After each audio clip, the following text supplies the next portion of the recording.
All right, you guys, we made it all the way to the Pacific Northwest here at the Oregon Coast Aquarium. We have a special visit ahead of us. I have not been here since I was a little kid, so I'm super excited. You ready? Let's go.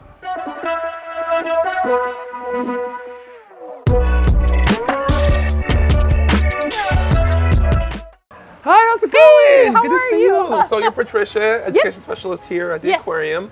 What are we doing today? So we're gonna go a little bit behind the scenes and see some of our animals and have a look at a little bit of how our aquarium works too. Awesome. I'm excited. Let's go. Yay, all right.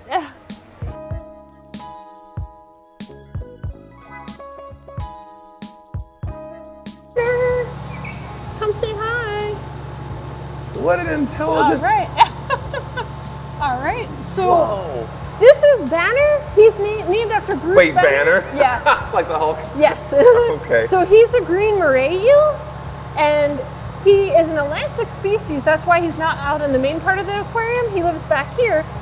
He came as part of a special exhibit in about 2014, and the keepers just fell in love with him, so they didn't want him to leave. So he stayed here, and we can show him to people like on the behind the scenes tour. Right.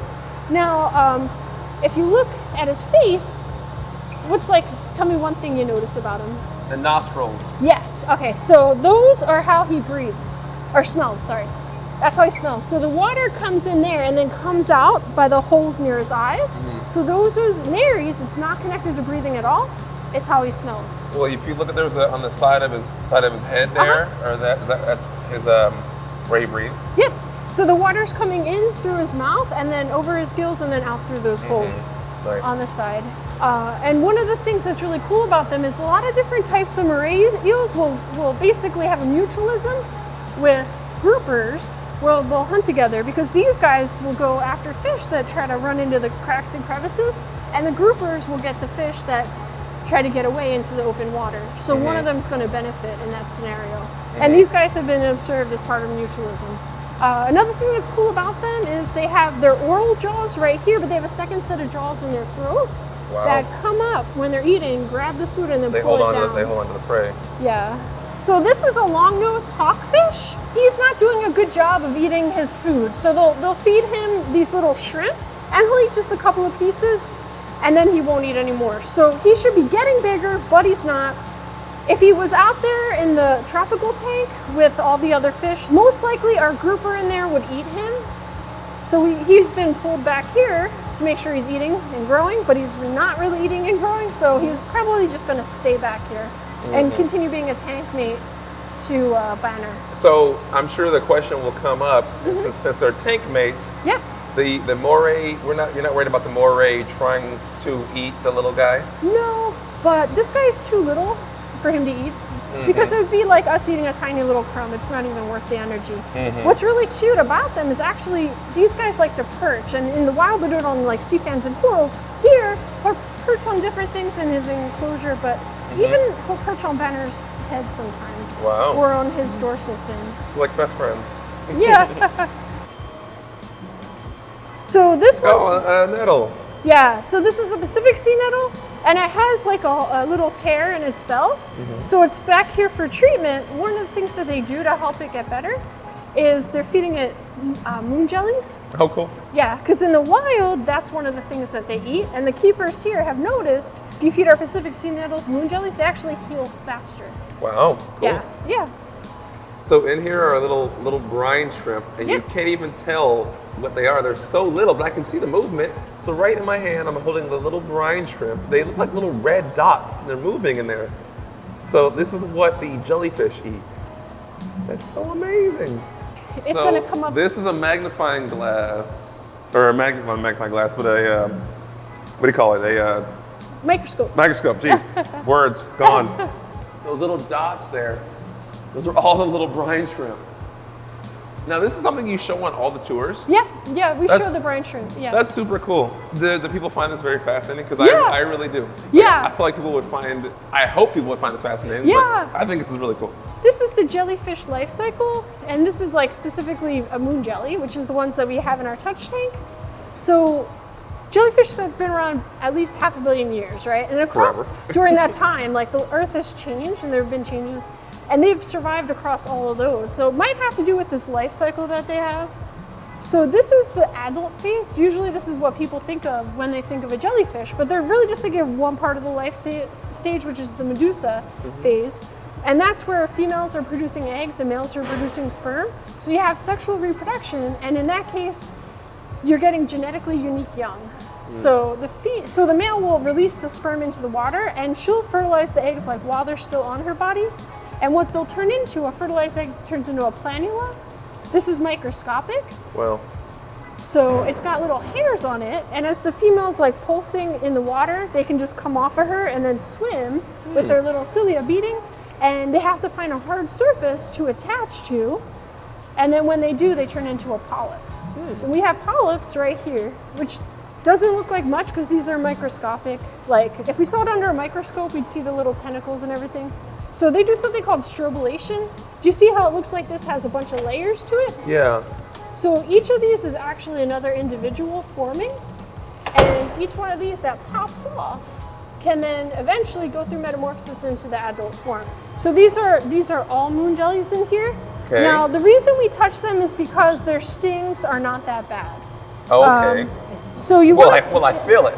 Probably. Well, you want to avoid trying to touch Okay, where the sting, yeah, so where the just sting grab cells the- are. Yeah. Okay. So basically, the top rounded part, that's the bell. The bell. And then around the edges of the bell, those fine-looking hairs. Those are the stingers. Those Okay, the avoid stingers that. are on those. Yeah. Okay, avoid that. Yeah, and then there's oral arms underneath. No, the arms are. Yeah, okay. you want to avoid that too. The So oral you just arms. want to touch the top of the bell near the center with 2 fingers. 2 fingers. As they Okay. come near the surface. Like this one. Yes. Yeah. Oh, that's so weird. It's like bling. It's literally, if you've ever seen, what's the movie, Finding Nemo, and Dory is bouncing off the jellyfish. Yeah. That's literally what it feels like. It's just, I didn't think there would be that much substance to Yeah. them. That's so funny. They're so, that is such a weird feeling.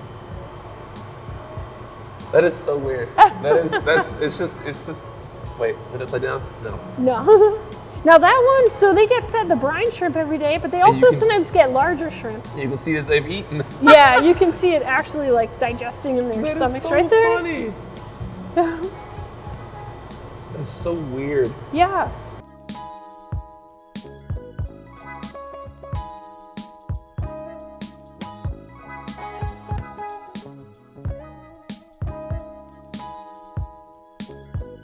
So this right here, this is Orford Reef, and it's based off of Port Orford, which is 4 hours south of here in Oregon. If you entered the beach from the water there, you would see rock pilings, rockfish, wolf eels we have in here. Yeah, wolf eels are cool. I love wolf eels. Yeah, me too. So some species of rockfish can live like 200 years. Jeez. So they're kind of a long-lived type of fish. Wow. And these are all different, like many different species are in here to reflect the Oregon coast diversity of rockfish. Right. So that always surprises me with the length that certain animals can live, specifically fish, because if their environment is not really changing and they like everything is constant, like all their needs are met, they can just keep on going. And it just blows my mind, specifically with fish. It just throws me off. Yeah. Like I know like some reptile species like turtles and tortoises can live a long time, but fish is amazing. This water is actually separate from the Shark Tank water. So one reason is because that needs to be a little bit warmer. That water's, I think, in the 60s and this is in the 50s. He can give us the exact temperatures. And that one has its own water medical pool over here for medical issues. Like sometimes during breeding season, the females will get bite marks on them because the males will bite the females, and sometimes they can injure them. Yes. So, yeah, and a lot of those types of videos have been on like TikTok and Instagram, and people have been losing their minds, thinking they're fighting, and like, no, that's just breeding behavior. Yeah. So that's cool. Yeah. Now you just saw a bat ray go by. Yeah, I did. Yeah, we also use this pool for feeding our bat rays. Do you see all that white stuff on the bottom? Yes. So one of the things that they eat are clams. And what they do is they basically break up the shell into all these little bits and suck out the meat, but it makes a big mess. And our open seas tank has 800,000 gallons. So to clean it up out of there would be really hard. So they get the bat rays to swim in here at feeding time, and then they give them the food. How do you think they get the bat rays to swim in at feeding time without attracting everyone else too? They have a signal. I mean, I'm assuming they have some kind of like, do they have some kind of recall? Not recall, but some kind of like, I don't know, like some fish, like you can show them like a shape, or like a slap on the water, or something like that. Like it's a red light. They turn on a red light by that gate right there that goes into the big part of the tank, and the bat rays know what it means. They know it's eating time. They all swim in. Wow. Yeah. Why haven't the sharks picked up on that? Well, first of all, the sharks aren't even big eaters. So we feed them 3 times a week. Even getting them to eat sometimes is a little hard because they're just not super hungry. Everybody thinks that they'd be really hungry. It's actually the sea otters who are the big eaters here. They eat like 5 times a day. Yeah. Jeez. That was part 1 of the Oregon Coast Aquarium trip. In the next episode, we make our way back inside because we have to go to the Open Seas exhibit to meet some special guests. Sharks! Stay tuned for the next episode of the Oregon Coast Aquarium.